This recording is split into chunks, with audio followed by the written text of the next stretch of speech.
नमस्ते विद्यार्थी मित्रांनो. Diploma first इयरचा बऱ्याच विद्यार्थ्यांचा कॉलेजमध्ये नंबर लागलेला आहे. आता ॲडमिशन घेण्याची प्रोसेस ही सुरू झालेली आहे आजपासून. ती शेवटची डेट आहे 6 ऑगस्टपर्यंत. 6 ऑगस्टपर्यंत कॅप राउंड 1मध्ये जे कॉलेज लागलेलं असेल, त्याला जर तुम्ही फ्रीज केलेलं असेल, तर 6 ऑगस्टच्या अगोदर 1 ते 6 ऑगस्टच्या दरम्यान तुम्हाला कॉलेजमध्ये जाऊन ॲडमिशन घ्यायचं आहे. ठीक आहे. तर ॲडमिशनला जाण्यापूर्वी काही गोष्टी ज्या आहेत ते तुम्हाला तुमच्या लक्षात येणं खूप आवश्यक आहे. त्यात मी तुम्हाला आजच्या व्हिडिओमध्ये सांगणार आहे. तसेच डॉक्युमेंट कोणते घेऊन जायचे आहेत सोबत, कॉलेजला फीस जी आहे ती कोणत्या प्रकारे पे करायची आहे, है ना? असे प्रश्न जे आहेत त्याचे उत्तर मी तुम्हाला आजच्या व्हिडिओमध्ये देणार आहे. त्या अगोदर बऱ्याच मुलांचे क्वेश्चन आहेत, की सर हे फ्रीज करायचं किंवा नॉट फ्रीज करायचं, ही तारीख जी आहे ती आजच शेवटची आहे का? किती तारखेपर्यंत आपण फ्रीज, नॉट फ्रीज म्हणजेच बेटरमेंट करू शकतो? तर विद्यार्थी मित्रांनो, याची डेट आहे 1 ऑगस्ट ते 6 ऑगस्टच्या दरम्यान तुम्ही कधीही तुमचं सीट ॲक्सेप्टन्स प्रोसेस जी आहे ती करू शकता. शक्यतो शेवटचा दिवस टाळा, कारण लास्टच्या डेला म्हणजे सर्व्हर वगैरे डाऊन राहायची शक्यता असते. ठीक आहे, तुम्हाला प्रॉब्लेम होऊ शकतो. ओके.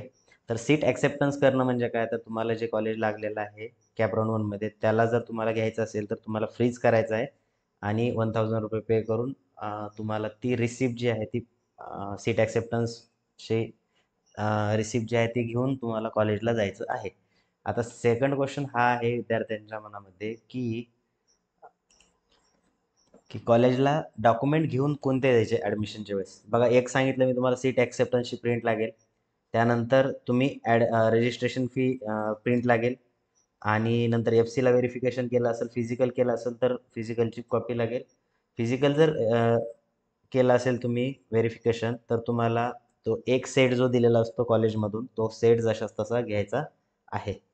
ठीक आहे. ज्या विद्यार्थ्यांनी ई स्क्रुटिनी केलेलं आहे अशा विद्यार्थ्यांनी त्यांची डायरेक्ट रजिस्ट्रेशन फॉर्म, त्यानंतर ॲक्नॉलेजमेंटची प्रिंट आणि तुमचा रजिस्ट्रेशन फॉर्म किंवा ॲक्नॉलेजमेंटची जी प्रिंट आहे त्याच्यावरती बघा, list of submitted document at the time of verification at F-C म्हणजेच फॅसिलेशन सेंटर.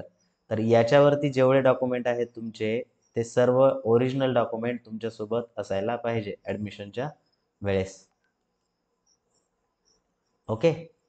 हां, तर या ठिकाणी काय आहे बघा, एस-एस-सी मार्कशीट, त्यानंतर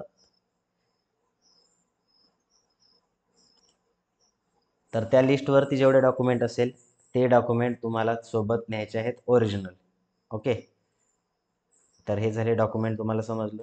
बघा, रजिस्ट्रेशन फॉर्म, त्याच्याखाली ॲक्नॉलेजमेंटचा फॉर्म, त्याच्याखाली हे सगळे डॉक्युमेंट लिस्ट जे आहे आणि उत्पन्नाचा दाखला एक तुम्हाला ॲडमिशनच्या वेळेस लागेल.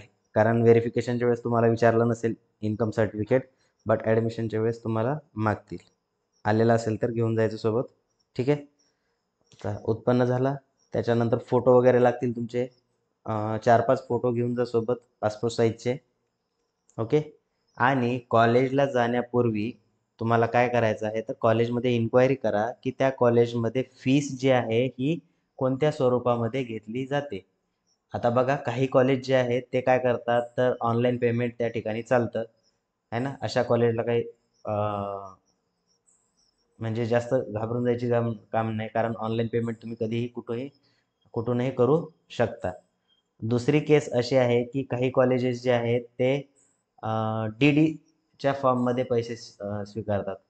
तर तुम्हाला जर ते कॉलेज डी-डी मागत असेल, तर अगोदर तुम्हाला किती किती किंमत आहे, म्हणजे किती फीस राहणार आहे कॉलेजची, ती फीसचा एक्झॅक्ट आकडा तुम्हाला विचारून घ्यावा लागेल आणि तेवढ्या अमाउंटचा डी-डी त्या कॉलेजच्या प्रिन्सिपल सरांच्या नावानं तुम्हाला काय करावा लागतो, काढावा लागतो. किंवा त्या कॉलेजमध्ये विचारा, की कोणाच्या नावानं डी-डी काढायचा आहे आणि किती अमाऊंटचा काढायचा आहे. तो डी-डी अगोदर काढून घ्या. म्हणजे तुम्ही जर ॲडमिशनच्या वेळेस गेले आणि त्यावेळेस जर तुम्हाला समजलं, की या कॉलेजमध्ये कॅश चालत नाही किंवा ऑनलाईन पेमेंट चालत नाही, फक्त डी-डीच्या फॉर्ममध्ये पैसे चालतात, तर तेव्हा तुमची खूप धावपळ होणार आहे. ही अव्हॉइड करायची असेल तर तुम्हाला अगोदरच काय करायचं, त्या कॉलेजला कॉल करून माहिती जी आहे ती जमा करायची आहे. तर बघा, एवढ्या डिस्कशनवरनं तुमच्या हे लक्षात आलं असेल, की कॉलेजला जाण्या अगोदर आपल्याला त्या कॉलेजची फीस किती आहे, फीस कोणत्या फॉर्ममध्ये घेतात हे जाणून घेणं आवश्यक आहे. ठीक आहे.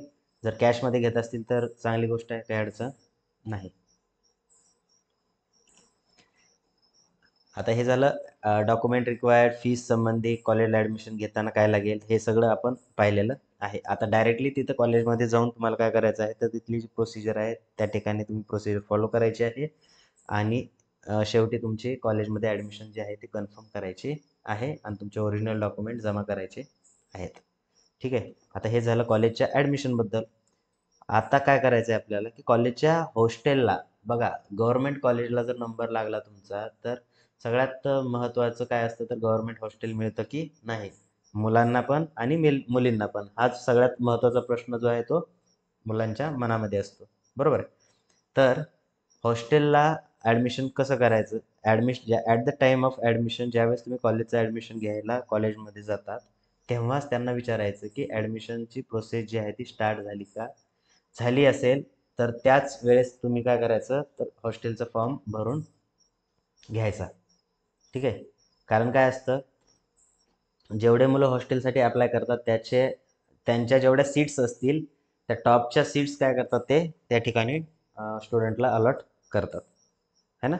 त्यामुळं जर तुमचं लवकर झालेलं असेल ॲडमिशन वगैरे, तर तुम्ही डायरेक्टली अप्लाय करू शकता हॉस्टेलसाठी. ओके. हां. तर ही आता हे तर झालं कॉलेजेसच्या ॲडमिशन घेणाऱ्या मुलांसाठी. आता असे काही मुलं आहेत की जे पहिल्या राऊंडमध्ये लागलेलं कॉलेज सोडून बेटरमेंट करत आहेत. ठीक आहे. बेटरमेंट केलं म्हणजे तो विद्यार्थी काय करणार आहे, की या राऊंडला जे कॉलेज लागलं आहे ते कॉलेज मला रिझर्व पाहिजे आणि दुसऱ्या राऊंडमध्ये पण मी कॉलेज टाकणार आहे. दुसऱ्या राऊंडमध्ये जर कॉलेज लागलं, तर पहिल्या राऊंडमधलं जे कॉलेज लागलेलं होतं, अलॉट झालेलं आहे, तर ते ऑटोमॅटिक कॅन्सल होऊन जाईल. ठीक आहे. तर ही झाली कशाची प्रोसेस, तर बेटरमेंटची, म्हणजेच नॉट फ्रीजची. येते लक्षात. बघा, फ्रीज करा की नॉट फ्रीज केल्या, 1,000 रुपये तुम्हाला पे करायचे आहेतच. ठीक आहे. 1,000 रुपये पे करायचे सीट ॲक्सेप्टन्सची फी. आता तुम्ही म्हणाल की सेकंड राऊंडला गेल्यावर तुम्हाला परत 1,000 रुपये भरावे लागतील का, तर परत 1,000 रुपये भरायची गरज नाही. ठीक आहे. आता जर तुम्ही फ्रीज केलं असेल किंवा तुमचा ऑटो फ्रीज झाला असेल, तर तुम्हाला कॉलेजमध्ये ॲडमिशन 6 ऑगस्टपर्यंत घ्यायचं आहे. 6 ऑगस्टच्या नंतर तुमचं ॲडमिशन होणार नाही, किंवा तुम्ही जर फ्रीज केलं एखादं ऑप्शन आणि तुम्ही जर कॉलेजला व्हिजिट केली नाही त्या वेळेमध्ये, तर तुमची लागलेली सीट जी आहे ही कॅन्सल होते. येते लक्षात. ओके.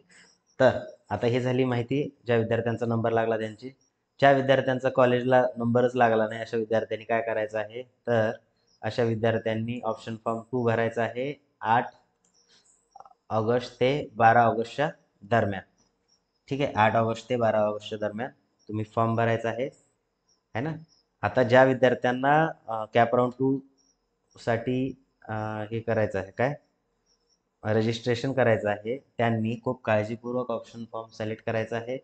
कारण ऑप्शन फॉर्म जर सिलेक्ट केला व्यवस्थित प्रॉपरली, तर आणि तरच तुमचं काय होणार आहे, सेकंड राऊंडला नंबर लागणार आहे. कारण कॅप राऊंड 1ला जवळपास सगळ्या आपल्या ज्या 80-85% जागा असतात त्या फुल होतात, है ना.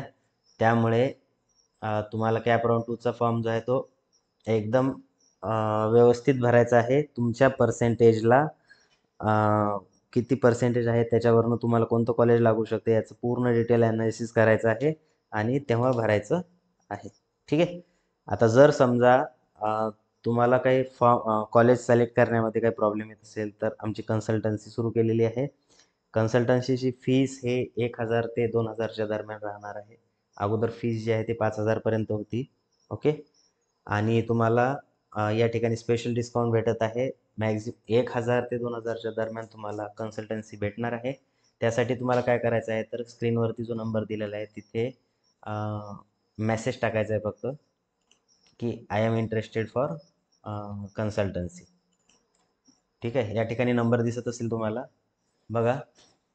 कन्सल्टन्सी महत्त्वाची कशासाठी आहे, कारण तुम्हाला जे पर्सेंटेज मिळालेले आहे, तुम्ही तुमच्या मनानं कॅप राऊंड 1चा फॉर्म भरलेला होता, बरोबर आहे. तर तुम्हाला कॉलेज अलॉट झाले का, नाही झालेले, कारण काही ना काही मिस्टेक तुम्ही केलेली असेल, बरोबर.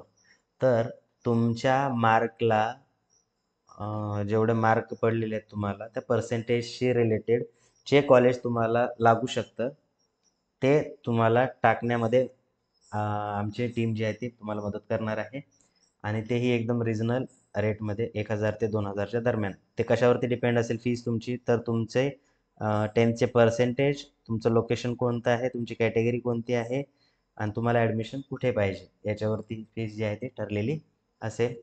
ठीक आहे. आय होप तुम्हाला समजलं असेल.